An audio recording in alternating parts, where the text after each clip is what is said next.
सबसे पहले आप सभी का बहुत बहुत धन्यवाद और आभार। आप नियमित रूप से अपने ज्ञान में वृद्धि करते हुए रोचक और शास्त्रों में वर्णित कथाओं का श्रवण कर रहे हैं। आइए इस महीने सुनी जाने वाली 11 श्रेष्ठ कथाएं जो कि आपको सुख देंगी श्रवण करते हैं।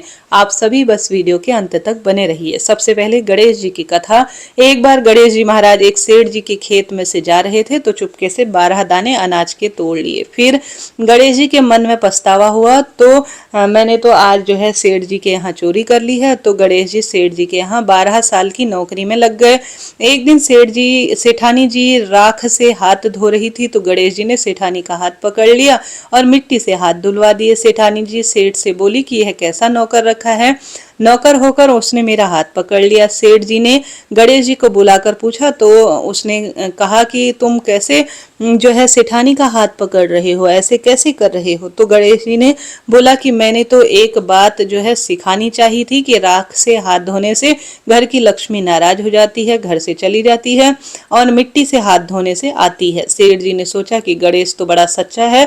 थोड़े दिन बाद जो है वह कुंभ मेले में जाने लगे। सेठ जी ने कहा गणेश जी सेठानी को भी कुंभ के मेले में स्नान करा कर ले आओ। सेठानी किनारे पर बैठकर नहा रही थी तो गणेश जी ने उनका हाथ पकड़कर आगे डुबकी लगवा दी। घर आकर सेठानी ने सेठ जी से कहा गणेश तो मेरी इज्जत ही नहीं रखता है कहीं भी और कुछ भी कर बैठता है, और इतने सारे आदमियों के बीच में उसने मुझे घसीट कर आगे पानी में डुबा दिया। तब सेठ ने गणेश जी को कहा कि ऐसा क्यों किया। तो गणेश जी ने कहा कि सेठानी किनारे पर बैठकर गंदे पानी से नहा रही थी तो मैं आगे चलकर अच्छे साफ सुथरे पानी में डुबकी लगा लाया। मैंने क्या गलत किया, इसे अगले जन्म में बहुत सारे जो है राजा और राजपाट मिलेगा, ऐसा मैंने सोचा। सेठ जी ने सोचा गणेश तो बड़ा सही है और सच्चा भी है। एक दिन घर में पूजा पाठ हो रही थी, हवन हो रहा था। सेठ जी ने गणेश जी से कहा कि आओ सेठानी को बुला कर लाओ। गणेश सेठानी को बुलाने गया तो सेठानी काली चुनरी ओढ़कर चलने लगी। तो गणेश जी ने तुरंत ही उसकी चुनरी फाड़ दी और कहा कि लाल चुनरी ओढ़ के लाओ। सेठानी जी नाराज हो गई। सेठ जी से आकर पूछा यह क्या बात है। तो सेठानी ने बोला कि गणेश ने मेरी चुनरी फाड़ दी है। सेठ जी ने गणेश को बुलाकर बहुत जोर से डांटा और उसने कहा कि तुम तो बहुत अधिक बदमाशी किया करते हो, तुमसे हम परेशान हैं। तो गणेश जी ने कहा कि पूजा पाठ में काला कपड़ा नहीं पहनते, इसलिए मैंने लाल वस्त्र पहनने के लिए कहा। मैंने क्या गलत कहा, हमेशा शुभ काम में लाल पीले वस्त्र ही पहनने चाहिए जिससे शुभ काम सफल हो जाता है। फिर सेठ जी ने सोचा गणेश तो बड़ा समझदार है और सही ही कह रहा है। एक दिन सेठ जी ने पूजा करने के लिए पंडित जी को बुलाया तो गणेश जी की मूर्ति लाना भूल गए। अब क्या करें। तो गणेश जी ने बोला कि मेरे को ही मूर्ति बनाकर विराजमान कर लो, आपके सारे काम सफल हो जाएंगे। यह बात सुनकर सेठ जी को बड़ा गुस्सा आया और बोले कि तुम तो जो है अभी तक सेठानी से ही मजाक करते थे, अब मेरे से भी मजाक करने लगे। तो गणेश जी ने कहा मैं मजाक नहीं कर रहा हूँ, मैं सच बात कह रहा हूँ। इतने में गणेश जी का स्वरूप धारण किया और सेठ और सेठानी ने ही गणेश जी की पूजा की। पूजा खत्म होते ही गणेश जी अचानक अंतर ध्यान हो गए। सेठ और सेठानी को बड़ा धोखा हुआ, पछतावा हुआ और उन्होंने कहा कि हमारे पास तो गणेश जी इतने दिन रहे और हम उन्हें नहीं जान सके और इतना उनसे काम करा लिया और खूब डांट भी दिया। तो गणेश जी ने सपने में आकर कहा कि सेठ जी मैंने तुम्हारे खेत में से 12 अनाज के दाने तोड़ लिए थे, उसी का दोष उतारने के लिए आपके यहाँ 12 वर्ष काम कर रहा था। सेठ जी के करोड़ों की इस काम से माया हो गई। हे गणेश जी महाराज, जैसे तुमने सेठ जी को सब कुछ दिया, पुत्र का वरदान दिया और धन संपदा दी, निरोगी काया दी, उसी तरह से इस कथा को कहने वाले, सुनने वाले और सारे परिवार जो भी मेरे जो है इस कथा को श्रवण करने वाले हैं उनके जीवन में सुख संपदा और परिवार में समृद्धि देना। बोलिए गणेश जी महाराज की जय।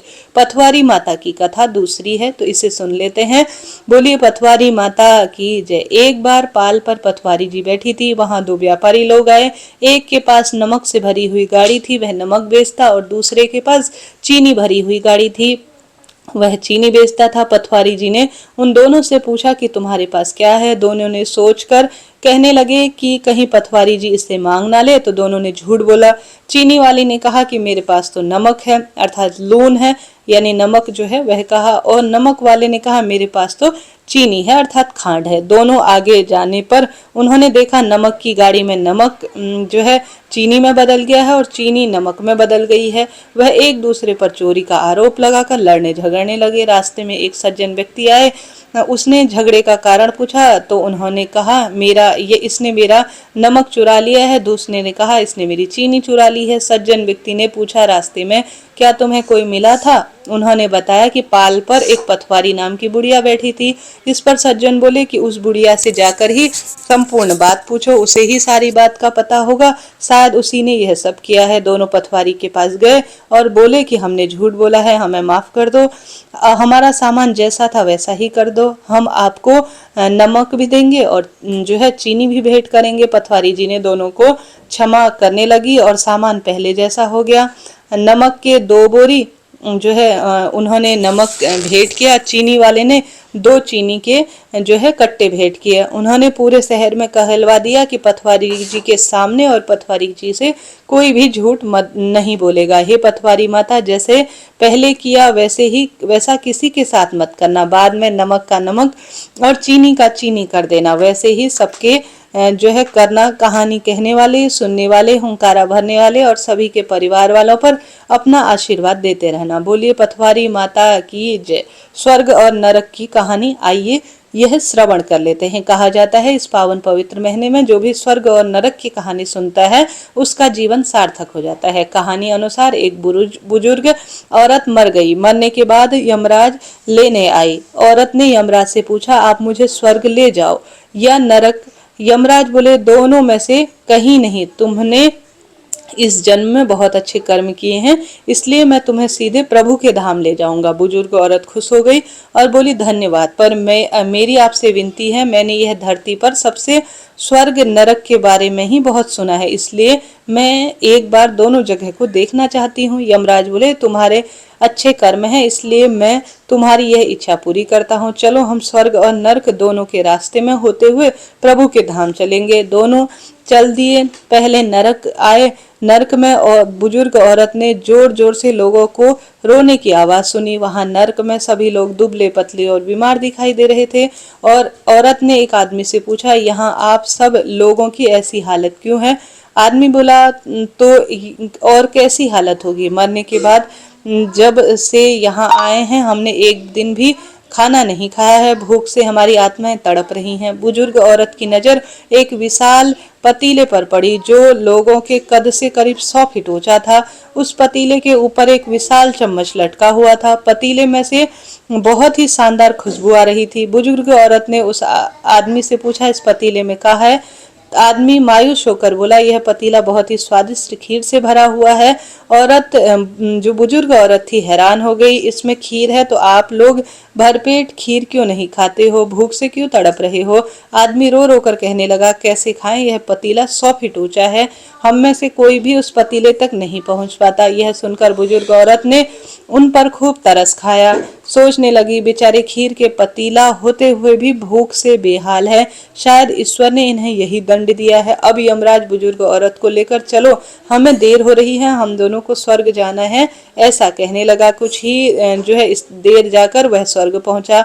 वहां पर बुजुर्ग औरत को सबके हंसने और खिलखिलाने की आवाज सुनाई दी। सब लोग बहुत खुश दिखाई दे रहे थे। उनको खुश देखकर बुजुर्ग औरत भी बहुत खुश हो गई। पर वहां स्वर्ग में भी बुजुर्ग औरत की नजर वैसे ही 100 फीट ऊंचे पतीले पर पड़ी जैसा नरक में था। उसके ऊपर भी वैसा ही चम्मच रखा हुआ था। बुजुर्ग औरत ने वहां लोगों से पूछा इस पतीले में क्या है? स्वर्ग में सभी लोग बोले कि इसमें स्वादिष्ट खीर है। बुजुर्ग औरत हैरान हो गई और बोली यह पतीला तो 100 फीट ऊंचा है, आप लोग तो भूख से बेहाल होंगे, पर मुझे तो आप लोग खुश दिखाई दे रहे हैं, ऐसा क्यों? उनमें से एक व्यक्ति बोला हम लोग तो बहुत इस पतीले में पेट भरकर खीर खाते हैं। औरत बोली, कैसे? पतीला तो बहुत ऊंचा है। व्यक्ति बोला, क्या हो गया? पतीला ऊंचा है तो वहां पर इतने सारे पेड़ हैं, इनमें से किसी पेड़ की एक लकड़ी ली और काटा और एक विशाल सीढ़ी का निर्माण किया। उस लकड़ी की सीढ़ी की सहायता से हम पतीले पर पहुंच जाते हैं और सब मिलकर खीर का आनंद लेते हैं। बुजुर्ग औरत यमराज जी की तरफ देखने लगी। यमराज मुस्कुराए और बोले, ईश्वर ने स्वर्ग और नरक मनुष्य के हाथ में सौंप रखा है। चाहो तो अपने लिए नरक बना लो, चाहे तो अपने लिए स्वर्ग बना लो। ईश्वर ने सबको समान हालातों में डाला है, उसके लिए उनके सभी बच्चे समान है, वह किसी में भेद नहीं करते। वहां नरक में भी पेड़ पौधे सब हैं, पर लोग खुद ही आलसी हैं। उन्हें खीर हाथ में चाहिए। वह कोई कर्म करके मेहनत करना नहीं चाहते, इसलिए भूख प्यास से व्याकुल है, क्योंकि वही तो ईश्वर की बनाई इस दुनिया का नियम है। जो कर्म करेगा, मेहनत करेगा, उसी को मीठा फल खाने को मिलेगा। स्वर्ग के सपने छोड़ दो, नरक का डर छोड़ दो, बस आपकी वजह से किसी का दिल ना दुखे, इतना सोचो और बाकी सब ईश्वर पर छोड़ दो। लक्ष्मी माता की कथा अगली है, इसका भी श्रवण करेंगे। बताइए प्रभुजनों, कितनी सुंदर बात कही कि अपने कर्म बहुत अच्छे रहिए, बस स्वर्ग और नरक का डर मत करिए। भगवान जो जैसा कर्म करेगा उसी के अनुसार वह फल देंगे। आप सभी भी आशावान होकर भगवान की भक्ति करें।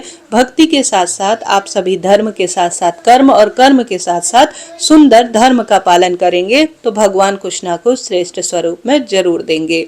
आप सभी को आशा है, उम्मीद है आनंद आ रहा होगा इस कथा का श्रवण करते हुए। तो आप कमेंट्स बॉक्स में अपनी राय जरूर दीजिएगा और साथ के साथ प्रभु का नाम स्मरण जरूर कीजिएगा। अब आगे बढ़ते हैं माता लक्ष्मी की कथा कहते हुए सुनते हुए। बोलिए लक्ष्मी माता की जय। कथा अनुसार एक गांव में एक साहूकार था। साहूकार की एक बेटी थी।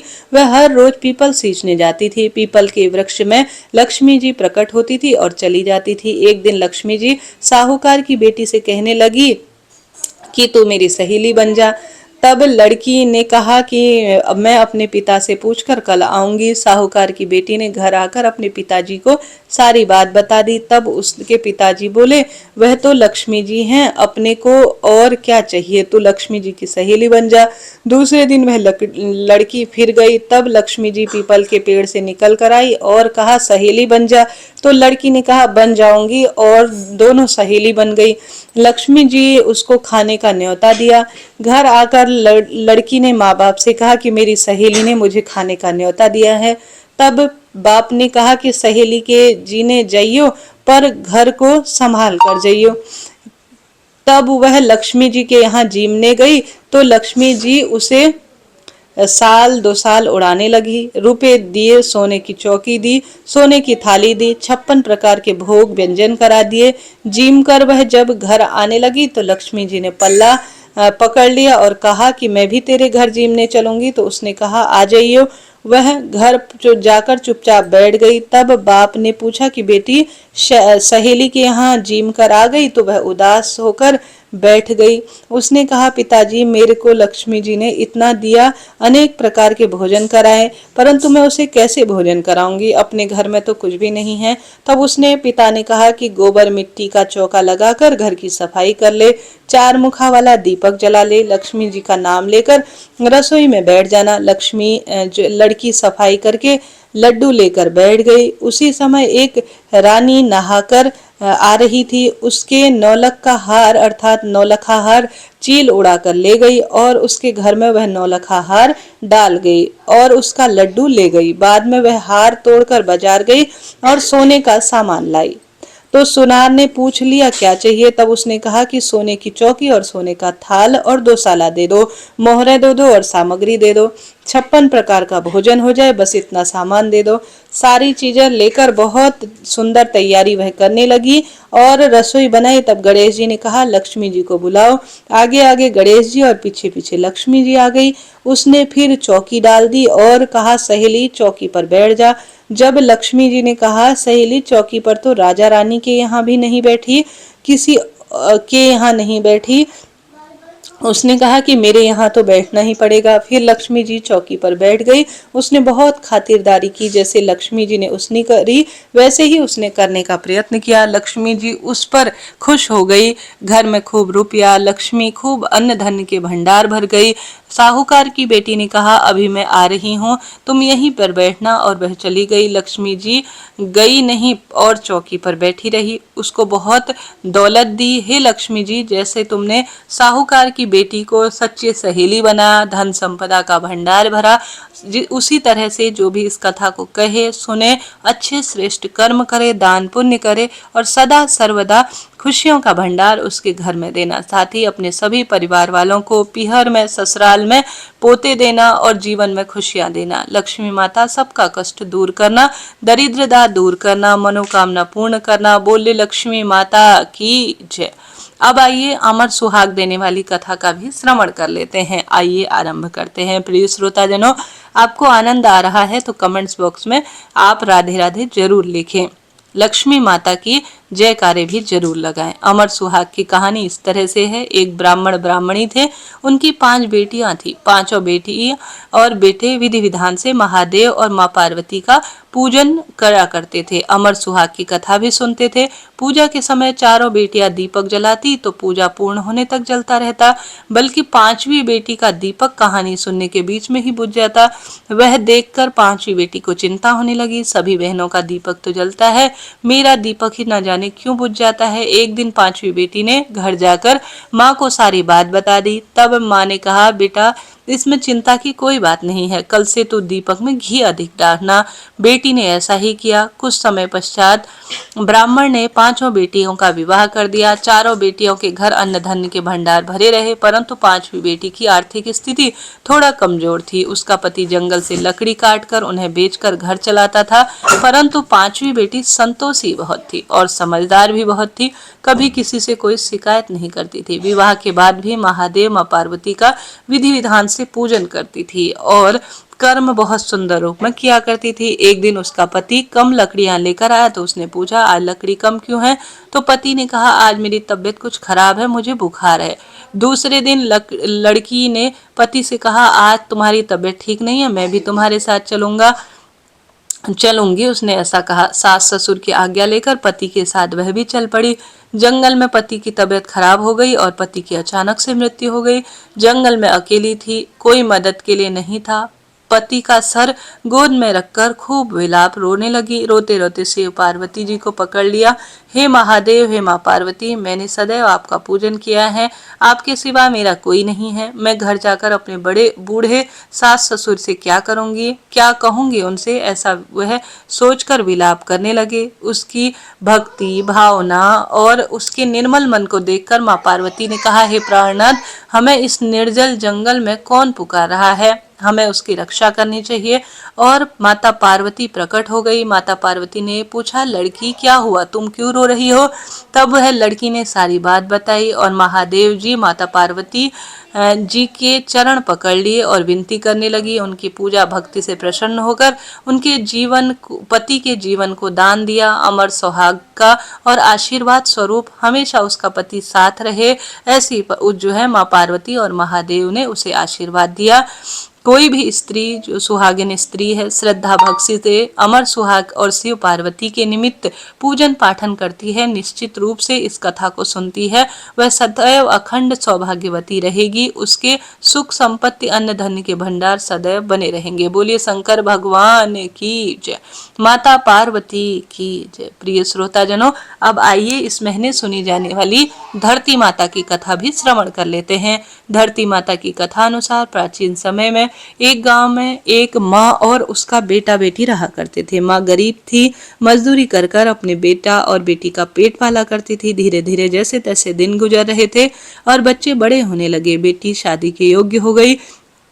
तब माँ बूढ़ी होने लगी। माँ ने अपने बेटे को कहा, बेटा तेरी बहन शादी के योग्य हो गई है, इसलिए जैसा तेरे से समझ में बैठे वैसा घर देखकर इसी शादी कर देना। ऐसा बोलकर माँ तो कुछ ही दिनों में मर गई। उसका भाई गांव गांव में घूमा, लेकिन बहन के योग्य पति नहीं मिला। वह घूम घूम कर थक गया और एक दिन सोचने लगा कि मेरे जैसा तो इस दुनिया में कोई नहीं है, इसलिए मैं ही इससे शादी कर लेता हूँ। ऐसा सोचकर वह चुनरी और शादी के लिए सब सामान ले आया। तब उसकी बहन ने पूछा कि भाई तुम यह सब सामान क्यों लाई हो?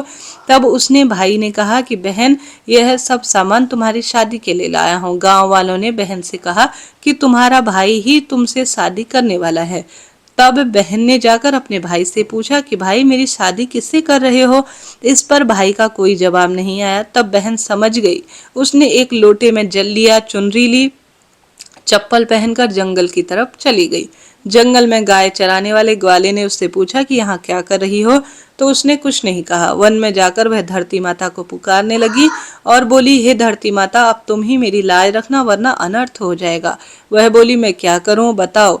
माँ बोली, मुझे अपनी गोद में ले लो वरना अन्याय हो जाएगा। तब धरती फटी और बहन एक तरफ चुनरी, लोटा और चप्पल रखकर धरती में जाने लगी। इतने में दौड़ता हुआ उसका भाई जंगल में आया और ग्वाल वालों से पूछने लगा कि मेरी बहन किधर है? ग्वालों ने कहा, तेरी बहन उस तरफ गई है। वह बहन बहन पुकारता हुआ उसकी तरफ दौड़ा। वह तब देखता है कि उसकी बहन धरती में समा रही है। यह देखकर बहन को पुकारता हुआ उसकी तरफ दौड़ा। तब तक उसकी बहन धरती में समा चुकी थी। केवल थोड़े से बाल दिखाई दे रहे थे। वह बहन के बालों को मुट्ठी में पकड़कर रोने लगा। बहन तो सत्य के लिए धरती पर माँ की गोद में समा गई। मेरी बुद्धि भ्रष्ट हो गई। माँ का वचन निभाने के लिए मेरे जैसा कोई वर नहीं है, ऐसा मैंने सोचा, इसलिए ऐसा विचार किया। ऐसा बोलकर वह जोर जोर से रोने लगा। पर धरती माँ ने सत्य के लिए अपनी बेटी को अपने में समाहित कर लिया। जो बाल बचे थे वह दो बन गए। इसलिए धरती माता की कहानी जो भी सुनता है उन्हें चुनरी, चप्पल, लोटा, बर्तन, हरा मूंग और लड्डू कुंवारी कन्या को देती है। जो भी धरती माता की कहानी सुनता है और धरती माता की कथा जो सुनते हैं उनका निरोगी जीवन रहता है और धरती माता उनके जीवन में सदा सर्वदा खुशियां भरते हैं। बोलिए धरती माता की जय। प्रिय श्रोताजनों, अब आइए इसके आगे 8वां वार की कथा का श्रवण कर लेते हैं। 8वां वार की कथा अनुसार किसी गांव में एक माँ और बेटा रहते थे और बहू भी साथ में रहा करती थी। एक दिन सुबह सुबह माँ गंगा स्नान करने के लिए जाती थी तो बहू से कहकर जाती थी कि बेटे को सुबह की रोटी दे देना। उसने कहा, ठीक है, मैं दे दूंगी। बेटा सुबह उठा और बोला कि माँ मुझे रोटी दे दो। यह सुनकर उसकी पत्नी आई और बोली कि ना तो वो तुम्हारी माँ यहाँ है और न ही रोटी है। कुछ कमा कर लाओगे तो ही मैं रोटी दूंगी। वह बोला, भगवान मैं कमाना नहीं जानता, इसलिए बहू नहीं मानी। उसने कहा, अच्छा तुम 4 रोटी आम के अचार के साथ ही दे दो। बहू ने 4 रोटी दी और अपने पति को वह पूरी तरह से गुस्से में रोटियां दे आई। वह रोटी लेकर कुएं के मुडेर पर आकर बैठा और भगवान को याद करने लगा और बोला, राम जी कोई कमाने का रास्ता बताओ, मैं कमाने की बात को नहीं जानता हूँ। भगवान उसकी बात सुनकर ब्राह्मण का वेश बनाकर आए और कहने लगे, तुम इतने उदास क्यों बैठे हो?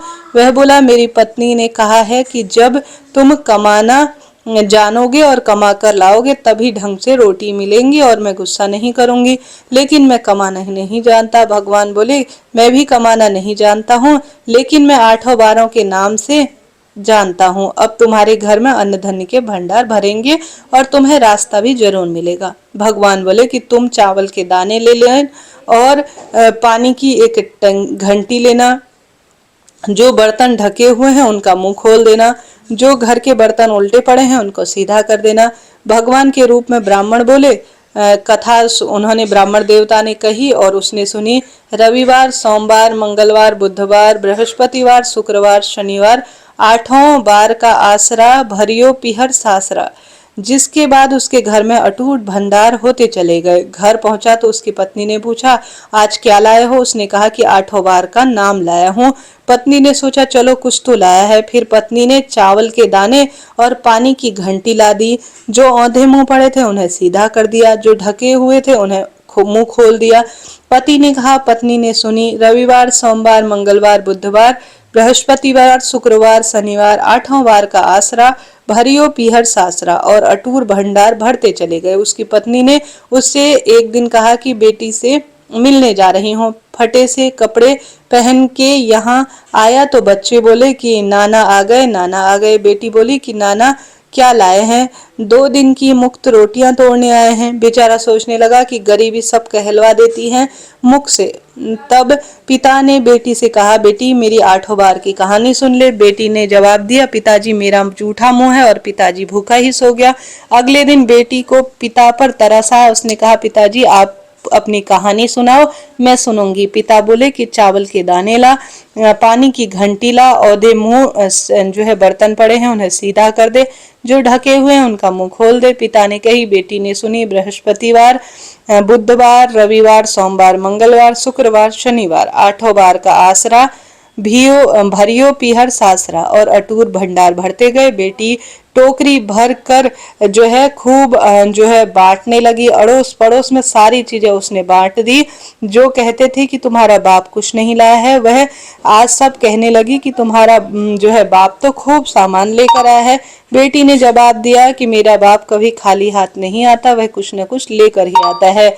यह तो 8 बार की कहानियों का फल है। पड़ोसन बोले कि आपने अपने पिता से कहो कि हमें भी 8 बार की कहानी सुना दे। पिता ने कहा कि आज तो मेरा जूठा मुंह हो गया है, कल मैं तुम्हें जरूर कहानी सुनाऊंगा। दूसरे दिन पिता ने बेटी के पड़ोसन को भी 8 बार की कहानी सुनाई, जिससे उसके घर में अन्न धन्य के भंडार भरते चले गए। हे भगवान, जैसे भगवान के वेश में ब्राह्मण ने 8 बार की कहानी से सबके अन्न धन्य के भंडार भरे और उसे भी रोजगार का रास्ता बताया, ठीक उसी तरह से कहानी कहने वाले, सुनने वाले, हुंकारा भरने वाले सभी के परिवार में अटूट रूप से धन के भंडार भरना।